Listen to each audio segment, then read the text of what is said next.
Good morning, everyone. My name is Vincent Ramlochan, and I am the Commercial Officer based here at the Embassy of the Republic of Trinidad and Tobago here in Panama City. I want to thank each and every one of you for taking time from your busy schedules to join us here this morning to learn about the product registration process for food and beverage products. This has been a topic of great interest from our exporters, and it is my hope that this session will provide you with a clearer understanding of the product registration process, help you to make an informed decision about the Panamanian market. I thought it was important to keep this session sector specific as different products are registered by different government agencies here in Panama. Before we begin, just a few housekeeping announcements. You would have seen that all microphones and cameras have been switched off. This will be able to help minimize any disruptions during the session and to help preserve bandwidth. There is a question and answers session at the end of all of our presentations for approximately 5 minutes, but I would like to suggest typing your questions in the chat bar and our presenters will be able to answer these questions during the session. This will allow us to answer as many questions as possible during the webinar. Finally, the webinar is being recorded and all presentations will be shared with participants after the event. So without any further delay, I would like to introduce our legal experts who will walk us through this morning's session. Firstly, I would like to introduce Mr. Guillermo Achilla, who's the International Associate, and Mr. Jose Pierce, who's an Associate at Kramer & Kramer. So now the floor is yours. So over to Guillermo and Jose. Thank you, Vincent, and thank you everybody for joining us. We are super excited to jump on this subject. As Vincent mentioned, we will be covering health registries for food and drinks imports into Panama. To start, I'll tell you a little bit about us as a firm. So we are a Panamanian law firm. We are based in Panama City, but have satellite offices in Boquete and Bocas del Toro. We service, we were founded in 2008 as a legal entity, so we've been in business for, 10, 15 plus years. We initially started as an immigration-oriented firm years and years ago, but since we had to meet to all of our client requirements and all of our client needs, we slowly became a full-service firm. We now tend to a wide range of legal services, which includes, business, tax, real estate, asset protection, patrimonial planning, offshore services, and of course, a lot of the commercial diligences that fall within the scope of corporate clients. Just so you can get an idea, our client base is mainly foreigner. It represents about 90% of our client base. So we are used to dealing with clients that are from outside of our jurisdiction. Most of our clients do come from the US, Canada, Germany, the UK, South Africa, Australia, Brazil, et cetera, et cetera. Now, Jose, the floor is yours. Greetings, dear friends. It's a pleasure to be here to explain the health registration of import of foods and drinks. This registration is carried out through the APA system. APA is the Panamanian Food Authority, an entity that replaced the old AUPSA in this work, in charge of monitoring the export and import of food of products in Panama. As you can see, the Panamanian Food Authority of the state entity have this objective of the import and regulate this process. The company that is a key in the presentation of the registration of the import food and drinks is the import company. This is a company that have to be registered in Panama, have a business license in Panama, have a storage that have license here in Panama. Later in this presentation, we are going to explain more about this import company, but this entity is key because this is going to be the entity in charge to present to the APA the registration of the food. This can be carried out for the import company itself, or can be carried out by a third person that is in charge of the process. import company have to be recognized and registered in the APA system registration to process the health registration. Puedes continuar con el siguiente. Next one. The DINACAF is the National Direction of Food Control and Surveillance, will work together with the APA to regulate import products for human consumption. This is a department of the Ministry of Health of Panama. I will be the one that have the last word in this process, and is the one that issue the registration of the permit for the importation of the food and drinks that you want to import.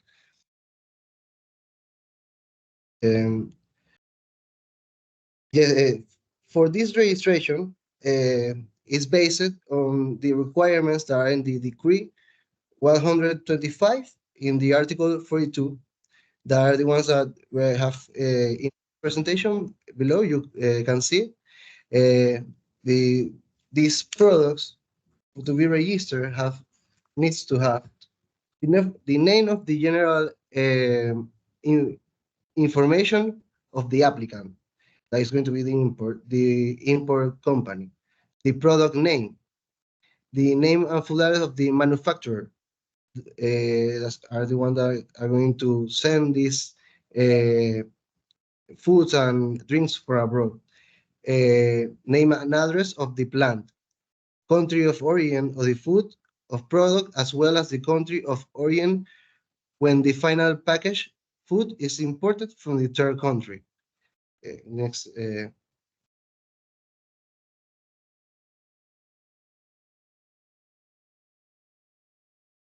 Product description.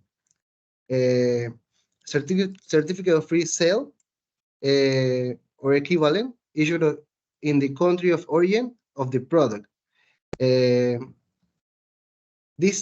Every document that is issued in the country where the product have been manufactured, if these certifications are in the language of the country that probably is not Spanish, you need to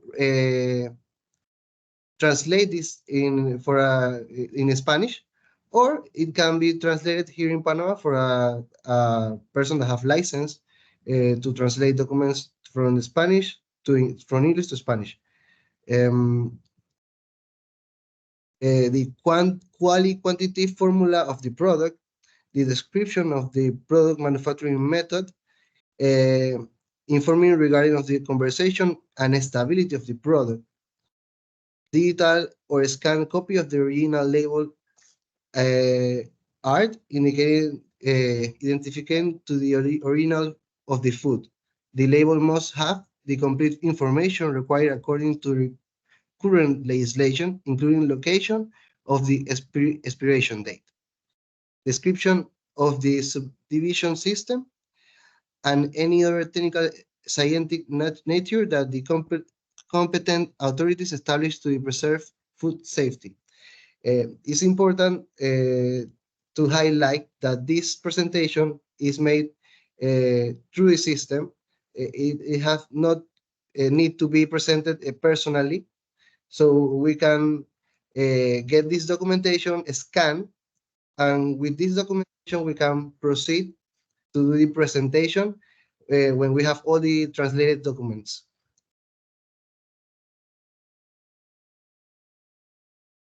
Okay, so some other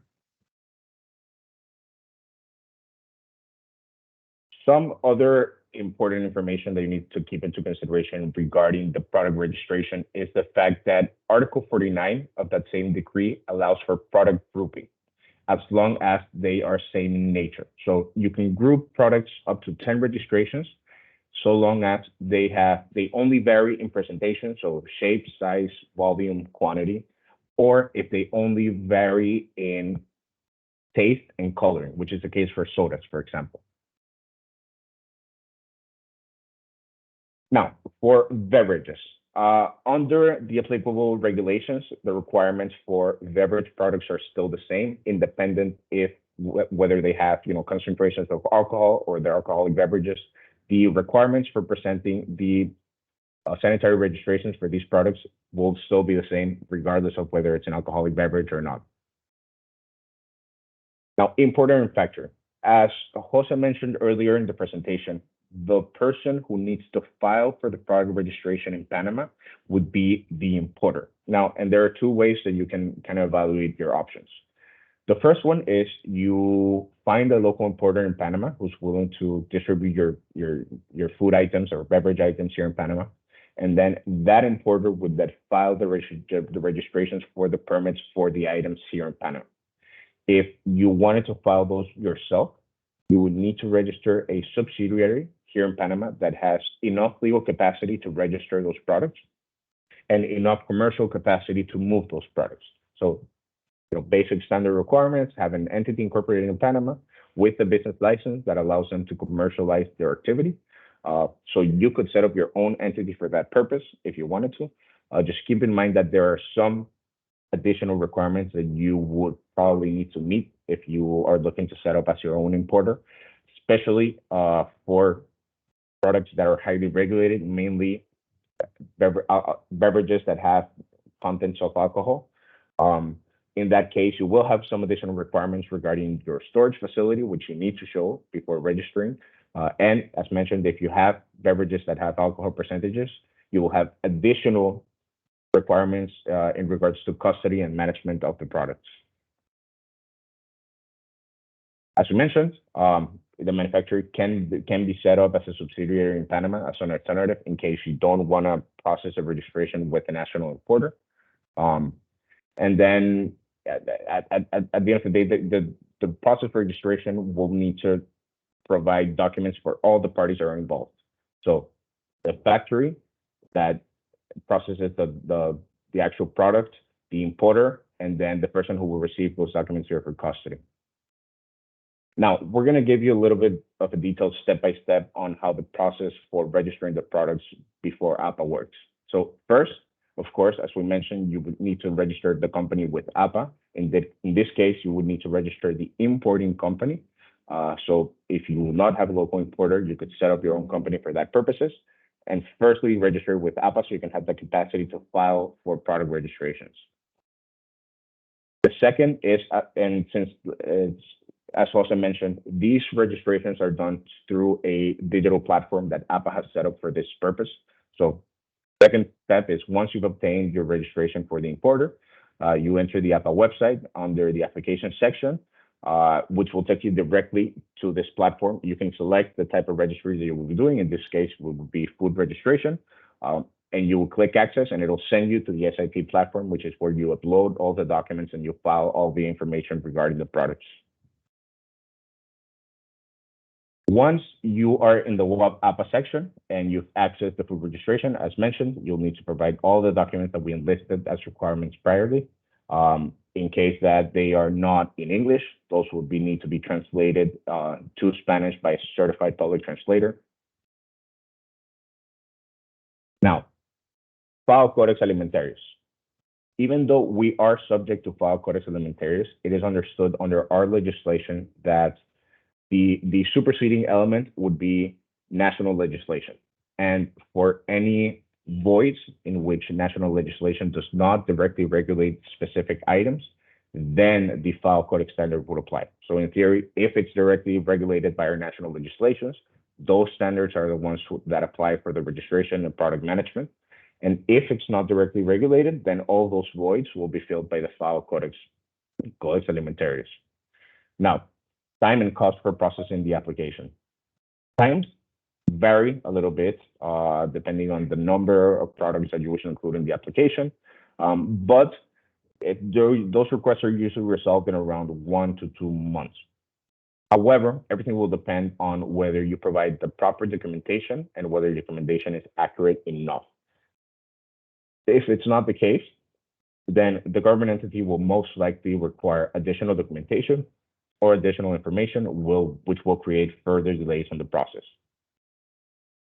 Now, there are no specific associated costs for processing this registration, so no government fees or levies on the actual application, outside of the expenses that you need to incur for getting the documents procured and ready per the required standard for the application. So mainly, translations and legalization of documents that you need to provide.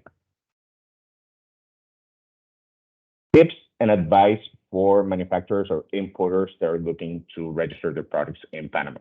So the first one is keeping in mind that these registrations can be done directly by the company through the APA website, or you could do it through a third party that's been authorized for that purpose, usually law firms.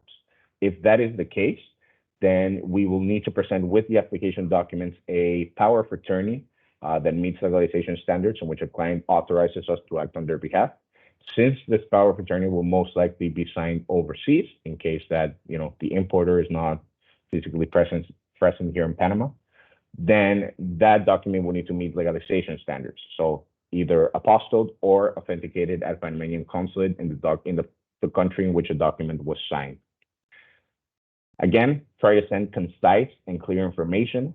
The clearer the information on the product registration, the more likely it is that we will not have any issues with the application process, or that the regulatory entity will not require additional documentation or additional information, which creates delays on the process.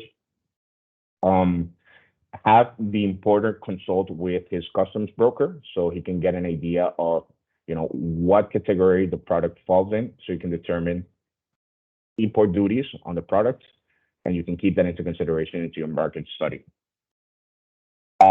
Keep in mind that you have the option to group products if you wanted to, subject to those two limitations which we discussed earlier. So one, that it's a similar or exactly the same product, but it varies in shape, quantity, size, form, etc., or that they vary only in flavor and in taste, which is, it's the case mainly for beverage items, for example. And then as well, final element, have an importer, just because under our local legislation, the importer is the person who processed the product registration. This is duly made to a fact that the authorities do require that there is a national company that kind of takes responsibility for the food product or beverage product. And then, of course, take into consideration the specific requirements that have been established by Executive Decree 125, just so you can make sure that you meet all the requirements for your application process. Fee for this service with our firm. So basic expenses is $50 and these expenses are related to the preparing and filing of the application. Additional expenses could apply, as we mentioned, mainly for translations. Our fee, and as we mentioned, these translations need to be processed by a certified public translator. So our fee for translations are $20 per page translated. And then our basic fee, legal fee for the product registration is $500 per product. We do, however, offer a discount on legal fees for clients that are looking to register over 10 products, so we can give you a discount based on the volume of products that you're looking to register in Panama. And then some of the other services that could be of interest for you, as we mentioned earlier, we are a full service firm. We have grown to meet all of our client needs. We do service in all of these particular areas, which includes personal and corporate bank account referrals, asset protection estate planning, real estate purchases, escrows, setup of corporate entities inside of Panama, and all the applicable licensing requirements. We also offer assistance in tax consulting, regulatory compliance, especially for industries that are highly regulated, such as this one. So in case you guys are looking to set up a more consolidated operation in Panama, we can assist you in any of these service areas. And then if you have any questions, we'll be more than happy to assist you. Thank you, Guillermo and Jose, for walking us through some of the key steps and documents that are required for the product registration process. This is a reminder to everyone, if you have any questions or any concerns or anything that you're not clear about that the team would have provided information on so far, please type those questions into the chat bar and Jose and Guillermo will be able to respond to you guys throughout the session. So now we'll just move on to our next presenter, who will be Mr. Adrian Theodore, who's the Commercial Director at the Caribbean Distributor Partners Limited, who will be able to share with us some practical insights and key considerations about the product registration process in Panama. I think this will be a great insight to actually hear from a Trinidad and Tobago company. So Adrian, the virtual floor is now yours. Thank you very much, Vincent. Can you guys hear me? Yes, we can.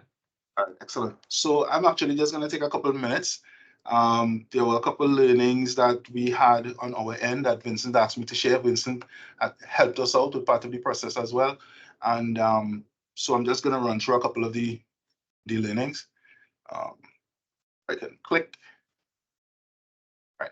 So the biggest thing is we had registered products before in Panama. And I would suggest you don't let past experience blind you in terms of the changes from the outspot to the upper agencies and the changes in their process. There were several major changes in the way that the registration had to take place in terms of actually what was now digital versus what was physical before, and the level of information being requested. Just don't take that for granted. The reason I'm stating that is because some distributors too would have registered products for other brands and so on before, and they would also have it in their mind what the process is. And it's very easy, unless you're very diligent, it's very easy to just go back to the old process and end up with causing a delay, as Jose would have mentioned before, right? And also don't make the assumption that the registration in a market like Rep, et cetera, would be the same process as in Panama. It isn't the same process. It's quite different, right? So that's a very simple but I think very important learning. If I could get the next one, right? Don't rely solely on the agent or importer's interpretation of the process, because the process is fairly new to some extent as well. The changes are fairly new. Some of the agents in the market may not be familiar with the new process for your specific category. And one of the benefits of the process now being digital is that they can share with you the exact request in Spanish from the agency. So really and truly, sometimes the interpretation may not be 100% correct, the interpretation of what is being requested. And this could lead also to additional delays on your end as an exporter. It's also important because the agent, you're really fully reliant on the agent or the importer to do the process, because they have to be the ones to actually do the registration. So you need to make sure that you understand exactly what's happening. The other thing is, Jose mentioned that most of the documents would have to be translated into Spanish. In the actual registration process, it was requested that, not requested, it was allowed that certain documents don't necessarily have to be translated. It was specified which documents could be sent in the original English. My suggestion is that you translate them anyway, so you have them available if further details are requested or further explanations are requested. You have it officially translated in Spanish. I would also suggest that you use, as mentioned, I think Guillermo mentioned, I suggest you use an officially recognized translator in Panama. There's a list in terms of the persons that are recognized and that could actually send a certified translation. And it's very simple, actually, to, I think, Vincent might be able to assist in that regard, to actually put you in contact with somebody like Kramer & Kramer, et cetera, who could help in this regard. One of the simple points as well is to make sure that your understanding and your agent's understanding and the agent's customs broker's understanding of how your product is to be treated by the agreement is fully understood. I think that sometimes I was speaking to someone else, and this was related to another market, and it was clear that they didn't have an understanding of how their product is supposed to really be treated. So they were relying fully on the interpretation of the agent in the market. And while you would assume that the agent would have clearer knowledge on it, it's not necessarily so. So it's very important on your end to, before you even have these kind of discussions, to really have a clear understanding of how your product is to be treated. And I will also suggest people have an actual copy of the agreement, look at the annex themselves, and basically cut down on the number of filters in terms of persons interpreting what what is supposed to happen and how your product is supposed to be handled. Although you are going to use your agent's advice and you are going to ask your agent to get something from his broker, it's very important, I think, for companies internally to really understand fully what the agreement is. And that's basically it in terms of some of the simple lessons. Once you do these things in terms of you're translating all the documents, you are seeing what is exactly word for word being requested, so that you could supply that information. You make sure that you are clear on what is the requirement now under the new agency or the new arrangement. Then I think you should be pretty good. That's it on my end. Thank you, Adrian. I think that topic that you mentioned about companies understanding their treatment under the agreement, I think is very important. For those of you who may not know, there is the partial scope agreement between Trinidad and Tobago and Panama. So if you guys are not aware, if your products are covered under that agreement, you all can always contact me if you provide me with the HS codes, and then we can take a look to see if your product will get preferential treatment. And preferential treatment in this case for this agreement can be 0 duties or a reduced duty. So if that is information that you guys may be interested in, you all can always contact me and I can take a look into it. So just moving on to our next speaker, now I would like to introduce Miss Christina King, who's the sales executive for Trinidad, St. Martin, and the Bahamas for Copa Airlines, and they will share with us on Copa Logistics Service. We thought this was an important element to include in our presentations because I know companies will have samples or products that they will want to send to Panama, and this might be a possible option. So Christina, over to you. Thank you, Vincent. Good morning, everyone. Thanks for joining us again this morning. So the fact that you're here, I'm pretty sure that you know Panama and you know Copa and how it relates to Panama. So my purpose here this morning is really to share some very brief information with you on our cargo service, right? So let me just proceed with the presentation. So Copa offers two ways that you can transport your goods to the Panama market. Currently for Trinidad, we have daily flights and we offer flights via our passenger service, as well as to our freighter service. We do have a freighter that is operating now, and we hope that based on these new introductions to the Panama market, that the freighter will be coming to Trinidad soon. So we will continue to update you on that opportunity. Right. So in regards to food and beverage, we do offer or we can handle different types of products, which will be integral to you and of interest to you. So we do have the regular shipments. If it is you don't have any specific requirements for your goods and they can be transported as normal, we can handle fresh produce as well. And while you may not be, we also included live animals here because it does fall under, to a certain extent, food and beverage scope. So we do handle transportation of live animals as well. Just to give you a bit more information on the fresh produce, we do manage temperature controlled cargo, right? And as well as the carts that we use on the ramp, they are also temperature controlled. So you don't have to worry about the viability of your product or your produce when it gets into Panama for transfer from the aircraft to the facilities, or even if in the future, if you're looking onwards from Panama, transit in Panama as well. Right, on the screen right now are our dimensions and maximum weight for the passenger aircraft, right?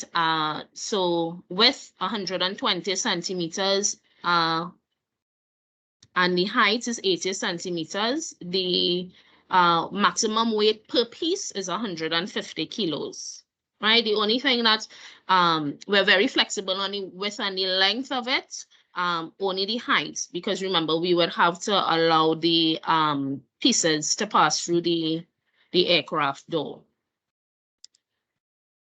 right?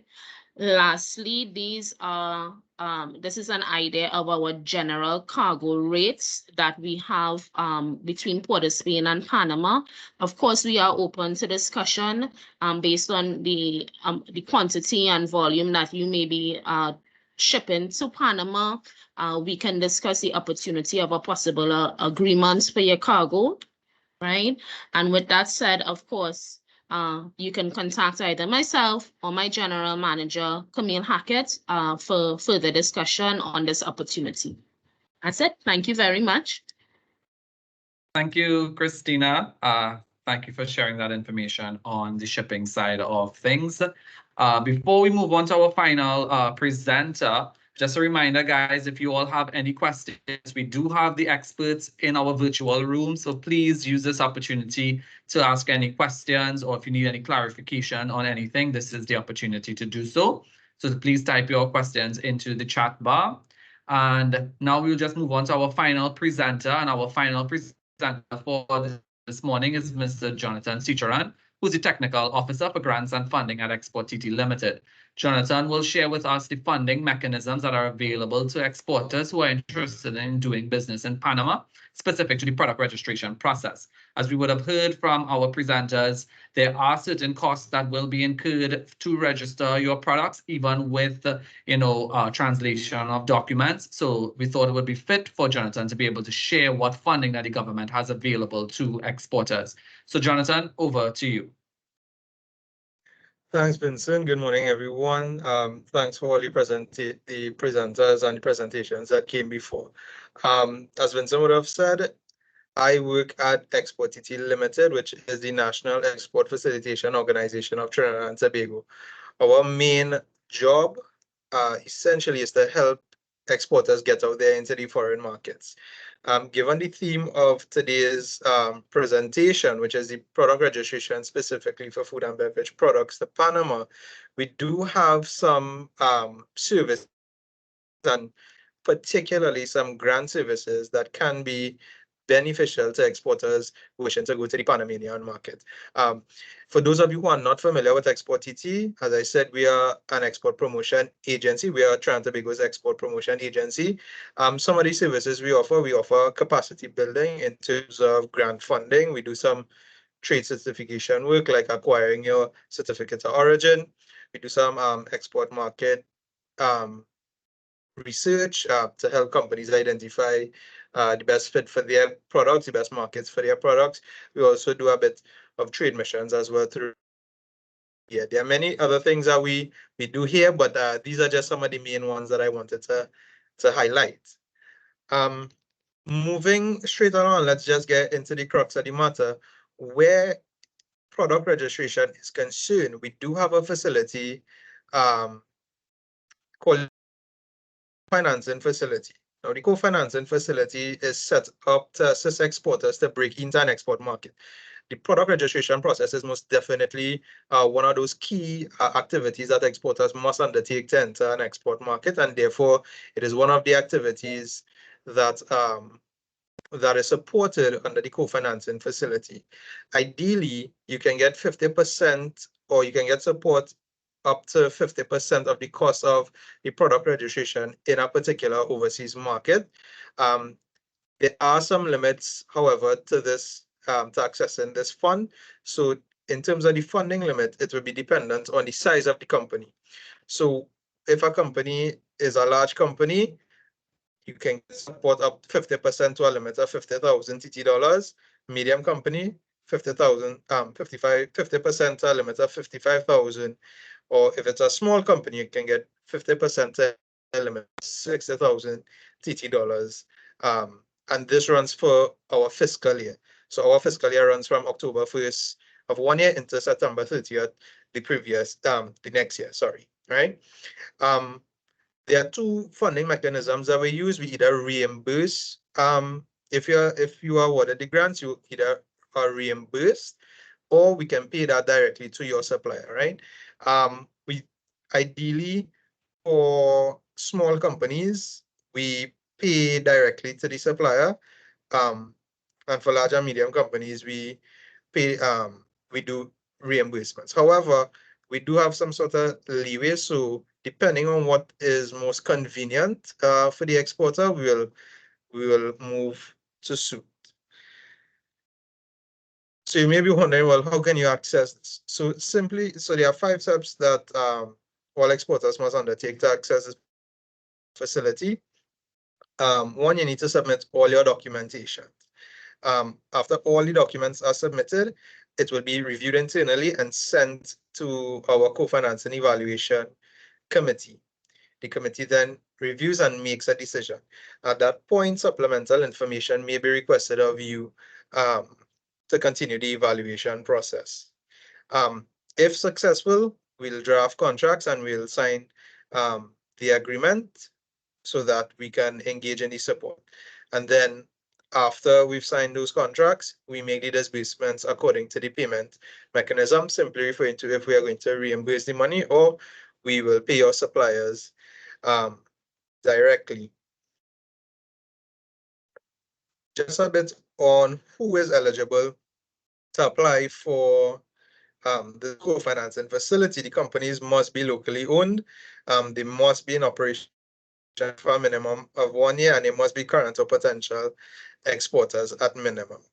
It is also helpful that the companies who are applying should have some presence in the local market. In terms of the documentation you'll need to submit, you'll need your co-financing application form, which is available online, your company registration documents, 1-year financial statements. Preferably, we ask for audited financial statements, but this may not be a reality for smaller companies. So we will look at management accounts. However, if you do have audited financial statements, we suggest that you provide that. And then quotes and invoices for the activity that you want to undertake.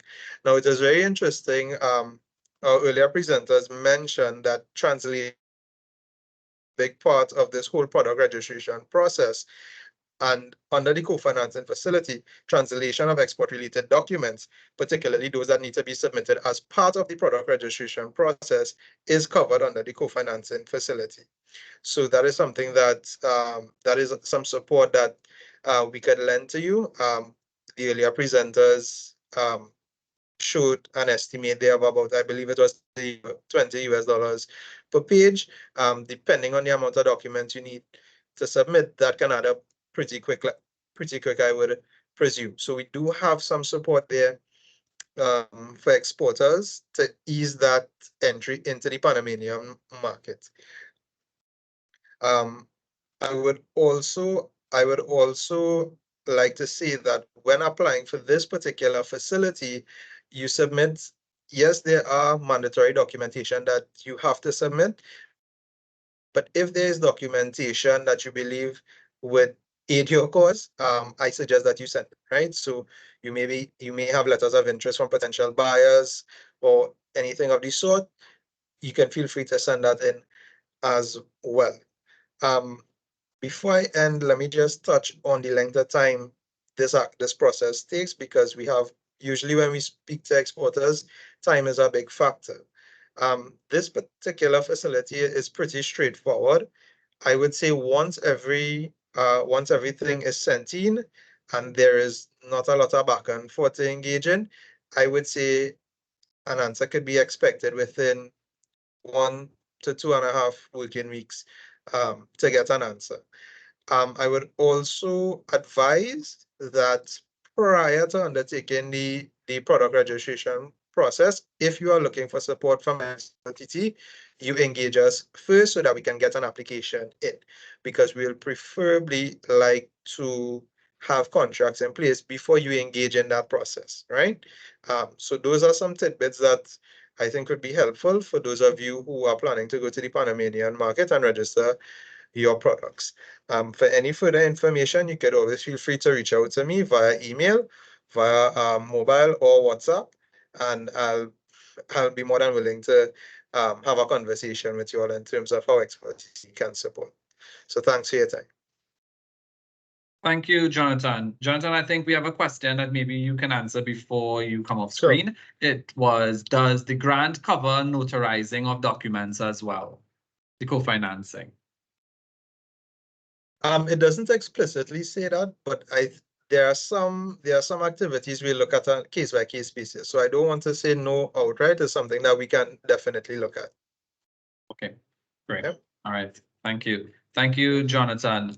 So I see there were some questions into the chat bar, and I saw Christina would have shared some answers as well. But just before we go into the question and answers segment properly, there were just some information that I wanted to share that I would have, just listening to conversations from APA, especially when it comes to the documents and how the documents are to be submitted. So there's certain file types that, they accept. For example, PDF, JPEG, those TIF sort of files as well. So I think it's important to just understand the file types that are accepted by APA, because this can lead to issues, because I've heard that the system can accept Word documents and Excel documents. However, when it reaches the back end and the officers are trying to open those files, they will have issues as well. Also, I think when it comes to naming the files as well, and as Adrian said, he would suggest, PDF based on his experience. Also, when it comes to naming the files, no symbols, no tildes, no accents, just, straight words and numbers, I think would be ideal. And of course, there's also a limit on the file size, which is 2 megs, which I think is very important when it comes, to uploading documents. So I just wanted to share those little tidbits as well. And I don't know if there are any questions, but while anyone is trying to type any questions into the chat bar, I had some questions that maybe Guillermo or Jose may be able to answer for us. Guillermo, one of those questions specifically would be like, under AUPSA, I know companies would have mentioned that they were able, as an exporter, and by using a law firm, they were able to register their products themselves. So the name would have been under, the registration would have been under their name. Is this the same with APA, or is it, if they are registering, they must have a legal entity in Panama, and then the law firm will be able to register it on their behalf as they are outside of Panama? No, great question, Vincent. So under APA, currently as it stands, the person who has to file for the registration is the local importer. So you could waive this requirement, as we kind of mentioned briefly in our presentation, if the company sets its own subsidiary in Panama to register the product. But yes, under APA, the person that registers the product is the importer and not the manufacturer. Okay, so the only option, or the only way that a manufacturer can register the product on their own is to set up a subsidiary in Panama. Correct. Perfect. All right, and then I just want the other question following from that. So if, for example, one of our manufacturers, they are working with distributor A, and now they plan to move their business to distributor B, is there anything that needs to happen with APA if they are planning to change distributors? Like, what would that process be? Is there an amendment to the application, or nothing needs to be done? That is a fantastic question, Vincent, and it really depends. So once under our local legislation, once the product has been registered, independently of on who registered the product is kind of open for free commercialization. So if you decided to change importers, for example, or distributors, they could still continue to, under that same registration, they could still continue to commercialize the product here in Panama. The only instance in which you would need to update the product registration prior to the 7-year maximum time frame of validity for those products. So once you register the product, it'll be valid for 10 years. Then after the 7 years, so you'll need to renew it, is if there's any changes in product. So if there's any changes in product, we recommend a new application with the new importer. And then again, if you will be renewing the permit after the 7 years and it's a different importer, then the new importer will file a new application for the product. But regarding an actual amendment, it's not particularly necessary because you do have the capacity to commercialize, even if you're not the importer, as long as you meet, other applicable requirements under our legislation. So there's no challenges if our companies decide to switch to another distributor. The products can continue to be sold under the new distributor. You're right, Vincent. And Jose, I think you're muted. sorry. Yes, you're right, Vincent. And I can add that these registrations have a validity for 7 years since they are issued. So there are two ways to renew these registrations. One is with the owner of the title of the registration, the importer in the first time that registered these goods, these products. This person, if the product haven't changed substantially, they can only make an affidavit, a declaration that the product is the same, and they want to register again, and they're going to renew for the 7 years. But if they pass the month, because they need to make this renewal process at least 1 month of the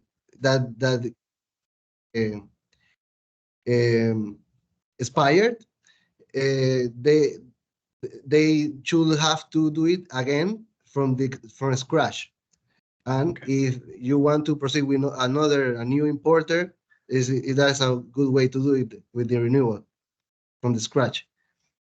Okay, great. So I'm just seeing a question from Arun who's asking, like, how long does the product registration period take before exporting can begin? So from start to end, I know this was in the presentation, which I think I saw 1 to 2 months. And I know sometimes we have those ideal timelines, but would you say that that is the timeline to register products in Panama, or would you say it would be a bit longer for the registration?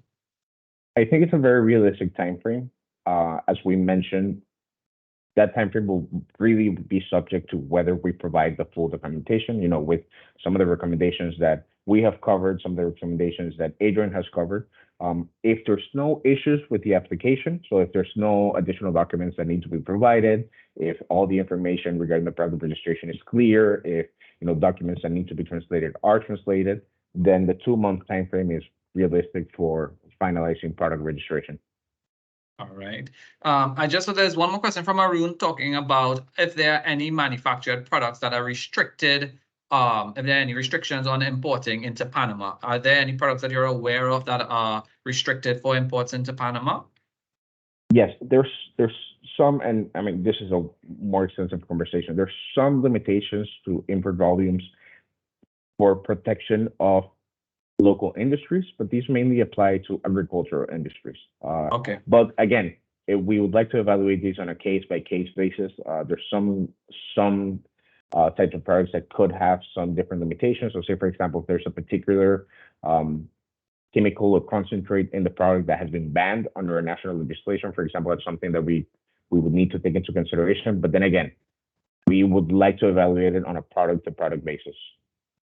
Okay, great. So I'm just seeing another question here asking about what is the tax regime or the quality and the qualitative requirements for trade in raw materials for use in manufacturing in Panama. And they gave the example, a concentrate for use in finished drink production.